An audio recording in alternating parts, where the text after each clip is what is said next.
Hello everyone, namaste. Welcome back to classes by Babita Gupta, Hawks educational institute. आज हम ये बात करेंगे एक नया टॉपिक लेके। पर उससे पहले मैं कहूँगी, देखिए मेरा जो चैनल है उस पर मैंने मैक्सिमम कोर्स कवर करने की पूरी कोशिश की है। मैंने जो प्रीवियस वीडियो अपने शेयर किए हैं, सीटेट पेपर 1 के, CTET paper 2, BEd first year, BEd second year, आपके सीडीपी के वीडियोस, जो बच्चे केवीएस, एनवीएस, DSSS की तैयारी कर रहे हैं उनके लिए जो वीडियोस हैं वो पूरे मैंने आप बच्चों के साथ शेयर किए हैं। एक एक कंसेप्ट को क्लियर किया है, जो कि सभी बच्चे, मैंने जो प्लेलिस्ट भी बनाई है अपने चैनल पे, आप प्लेलिस्ट के ज़रिए आप देख सकते हैं, सारे वीडियोस आपको मिल जाएंगे। जैसे कि मैंने बीएड फर्स्ट ईयर की प्लेलिस्ट बना रखी है, तो जो बच्चे बीएड फर्स्ट ईयर देखना चाहते हैं वो सिर्फ वही वीडियो वो देख सकते हैं। इसी तरीके से बीएड सेकंड ईयर के बच्चों के लिए जो मैंने प्लेलिस्ट बनाई है वो बच्चे देख सकते हैं। और जो सीटेट पेपर 1, सीटेट पेपर 2 के बच्चे हैं वो उसी तरीके से वो उस लिस्ट को फॉलो कर सकते हैं, उस प्लेलिस्ट को फॉलो कर सकते हैं। उस पर उनको सारे वीडियोज़ मिल जाएंगे। देखिए, मैंने जितना भी कंटेंट उसमें शेयर किया है वो सारा उन सभी बच्चों के लिए जो कि एजुकेशन से जुड़े हुए हैं। और जो सीटेट की तैयारी कर रहे हैं बच्चे, उनके लिए मैं कहना चाहूँगी, जो सीटेट पेपर 1 और सीटेट पेपर 2, देखिए जो मेन है आपका सीडीपी पार्ट और पैडागोजी। अगर आपकी पैडागोजी हो जाती है, सीडीपी हो जाता है, तो आपका पेपर क्लियर है ना। क्योंकि सब्जेक्ट की जो नॉलेज है, जैसे अगर 30 मार्क्स का एक आपका सब्जेक्ट आ रहा है तो उसको उसमें से 15 मार्क्स की तो पैडागोजी है और 15 मार्क्स का आपका सब्जेक्ट की नॉलेज है। तो 15 मार्क्स अगर आपकी पैडागोजी पूरी प्रिपेयर है तो आप देखिए जो सब्जेक्टिव नॉलेज है वो इतनी टफ नहीं होती, उसको आप क्लियर कर ही लेंगे। तो अपना सीडीपी पार्ट और अपना पैडागोजिकल पार्ट अपना क्लियर करिए। और अगर आपका सीडीपी क्लियर है तो आपका पैडागोजी ऑलरेडी हो जाएगा। क्योंकि जो सीडीपी में क्या होता है, चाइल्ड साइकोलॉजी है। वो चाइल्ड साइकोलॉजी में हम बात करते हैं कि बच्चा किस तरीके से सोचता है और टीचर को किस तरीके से बिहेव करना चाहिए, तो है ना। तो वो क्या है, और वही चीज़ पैडागोजी में पूछा जाता है। आपको कंडीशन देके कि बच्चा अगर इस कंडीशन में तो आप किस तरीके से उसको सॉल्व करेंगे। तो अगर आपका सीडीपी पार्ट क्लियर है, अच्छे से समझ में आ गया, तो पैडागोजी करना कोई बड़ी बात नहीं है। तो अपने कंसेप्ट क्लियर कीजिए, कोई शॉर्ट ट्रिक नहीं है इसकी, आपका कंसेप्ट क्लियर होना चाहिए। जैसा कि मैंने पियाजे की थ्योरी शेयर की थी, उसके पूरा क्या कैरेक्टरिस्टिक्स हैं, क्या कंपोनेंट्स हैं, क्या स्टेप्स हैं, क्या उसके एजुकेशनल इम्प्लीकेशंस है, हर एक चीज़ मैंने शेयर की हुई है। आप उसको ध्यान से कीजिए, है ना। अपने कंसेप्ट को क्लियर कीजिए, तो उसके बाद में आपके सारे पेपर क्लियर हैं। क्योंकि मेन क्या है, हमें चाइल्ड साइकोलॉजी ही करना है। चाहे आप केवीएस कर रहे हैं, आप एनवीएस की प्रिपरेशन कर रहे हैं, आप DSSS की प्रिपरेशन कर रहे हैं, तो उन सब में क्या है, हमें मेन क्या करना है, हमें चाइल्ड जो हमारा सीडीपी है ना, चाइल्ड साइकोलॉजी वाला पार्ट है, वो हमें समझ में आना चाहिए। क्योंकि जो भी हम कर रहे हैं वो किस लिए कर रहे हैं, बच्चे के लिए कर रहे हैं। एक छोटे बच्चा किस तरीके से सीखता है और किस तरीके से सीख सकता है और कैसे टीचर उसकी हेल्प कर सकती है, सब कुछ उसी पे बेस है ना। तो आप अपने कंसेप्ट को क्लियर कीजिए। और जो आपकी प्रीवियस वीडियोस हैं वो आपको मेरे चैनल पे मिल ही जाएंगी। और प्लेलिस्ट मैंने आपको बताया कि मैंने हर सब्जेक्ट वाइज प्लेलिस्ट बना रखी है अपने चैनल पे, तो आप वो प्लेलिस्ट देख सकते हैं। अगर जो सीटेट पेपर 1 के बच्चे हैं, सीटेट पेपर 2 के बच्चे हैं, या BEd first year, BEd second year, जो भी बच्चे हैं जिस तरीके से प्रिपरेशन कर रहे हैं, उनको अपने हिसाब से प्लेलिस्ट मिल जाएगी। तो अपने कंसेप्ट क्लियर करते रहिए, उसको पढ़ते रहिए, देखते रहिए, और दूसरों के साथ भी नॉलेज को बांटिएगा। और मेरे चैनल को लाइक सब्सक्राइब ज़रूर कीजिएगा। देखिए, मेरा जो पिछला वीडियो था, पिछले वीडियो में मैंने शेयर किया था आपके साथ में एनसीएफ 2005 क्या कंसेप्ट होता है उसका, एनसीएफ 2005 का क्या मीनिंग है, क्या कंसेप्ट है उसका, नीड क्या है, ऑब्जेक्टिव्स क्या है, क्या उसका उद्देश्य है और क्या उसकी नीड्स ज़रूरत है, वो सब मैंने पिछले वीडियो में शेयर किया था एनसीएफ 2005 में। तो आज जो मैं शेयर करने वाली हूँ, मैं उसी के आगे कंटिन्यू करते हुए एनसीएफ 2005 नेशनल करिकुलम फ्रेमवर्क 2005, जिसको हिंदी में बोलते हैं राष्ट्रीय पाठ्यक्रम संरचना 2005, उसके गाइडिंग प्रिंसिपल मैं आप लोगों के साथ शेयर करूँगी कि क्या प्रिंसिपल होते हैं एनसीएफ 2005 के, यानी कि क्या सिद्धांत हैं उसके, किस लिए मेन मोटिव क्या है जो बनाया ये, है ना। और ये कितना इंपॉर्टेंट क्वेश्चन है, ये मैं आपको पिछले वीडियो में भी बताया था मैंने कि बीएड फर्स्ट ईयर वालों के लिए भी इम्पॉर्टेंट है, जो कि paper 2 contemporary India and education में है, आपका बीएड सेकेंड ईयर के बच्चों के लिए है पेपर 1 और पेपर 2 में knowledge and curriculum assessment for learning के लिए, CTET paper 1, CTET paper 2, KVS, NVS, DSSS, VTET exam, जो भी बच्चे इनकी प्रिपरेशन कर रहे हैं उन सब के लिए बहुत ही इम्पॉर्टेंट है ये क्वेश्चन। और जो DLED, BLED, JBT, एमएड के बच्चे भी, जो देखिए हाईएस्ट लेवल की मैं बात कर रही हूँ, एमएड की बात कर रही हूँ, उसमें भी ये बहुत इंपॉर्टेंट टॉपिक है एनसीएफ 2005 सेमेस्टर 1 एंड सेमेस्टर 2, है ना।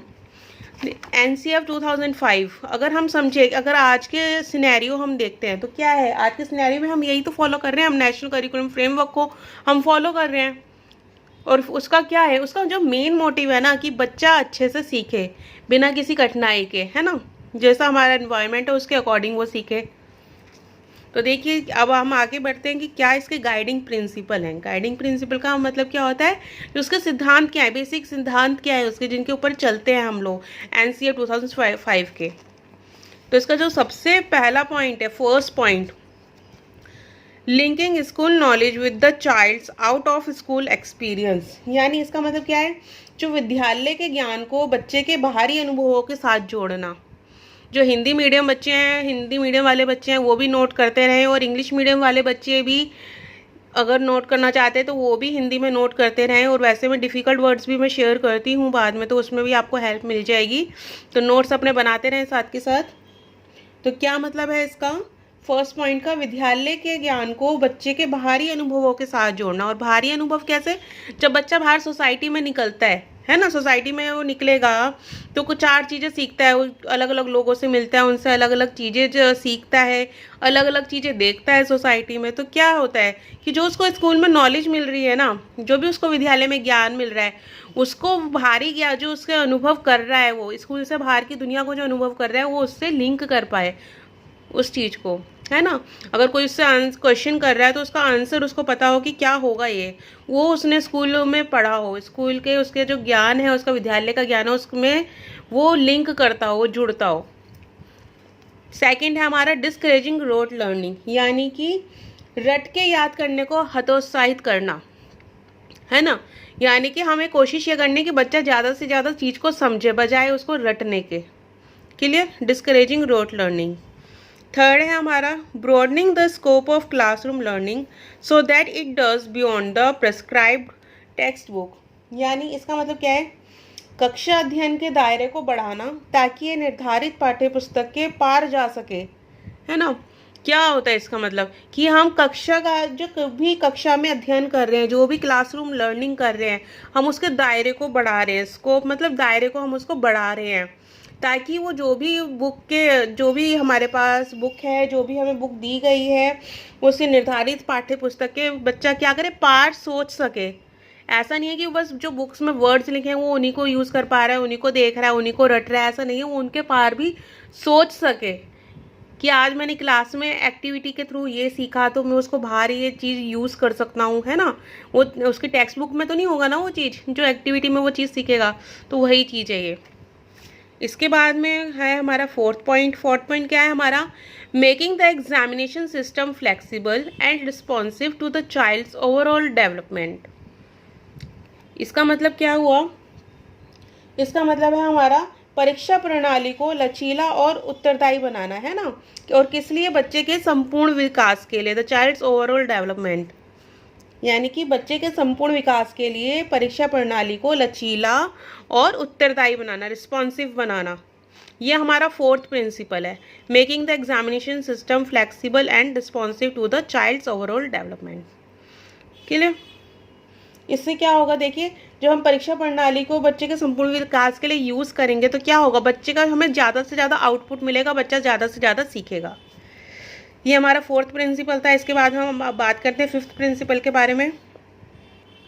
फिफ्थ प्रिंसिपल है हमारा developing a participatory identity consistent with democratic governance. अब देखिए इसका मतलब क्या हुआ, इसका मतलब है हमारा लोकतांत्रिक शासन विधि। डेमोक्रेटिक गवर्नेंस का मतलब क्या होता है, लोकतांत्रिक शासन विधि। इसमें क्या है, लोकतांत्रिक शासन विधि में तर्कयुक्त, यानी क्या है, तर्कयुक्त, कंसिस्टेंस मतलब तर्कयुक्त सहभागी पहचान, पार्टिसिपेटरी आइडेंटिटी यानी सहभागी पहचान का विकास करना। तो क्या मतलब हुआ इसका, developing a participatory identity consistent with democratic governance. इसका मतलब हुआ लोकतांत्रिक शासन विधि में तर्कयुक्त सहभागी पहचान का विकास करना। अब इसका क्या मतलब हुआ, इस पॉइंट का पूरे का क्या मतलब हुआ, क्या ये लोकतांत्रिक शासन विधि के बारे में बता रहे हैं। इसका मतलब ये है किसका, पहली बात तो हम विकास किसका कर रहे हैं, हम बच्चे का विकास कर रहे हैं, है ना।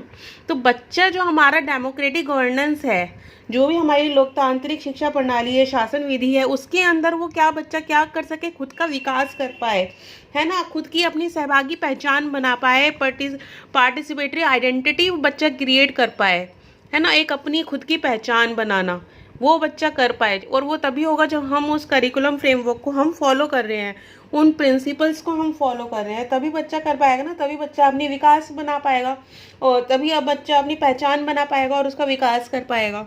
तो यही चीज़ है इसमें, developing a participatory identity consistent with democratic governance, लोकतांत्रिक शासन विधि में तर्कयुक्त सहभागी पहचान का विकास करना। तो ये 5 प्रिंसिपल्स हैं, इन्हें हम 5 प्रिंसिपल्स ऑफ एनसीएफ 2005 भी बोलते हैं।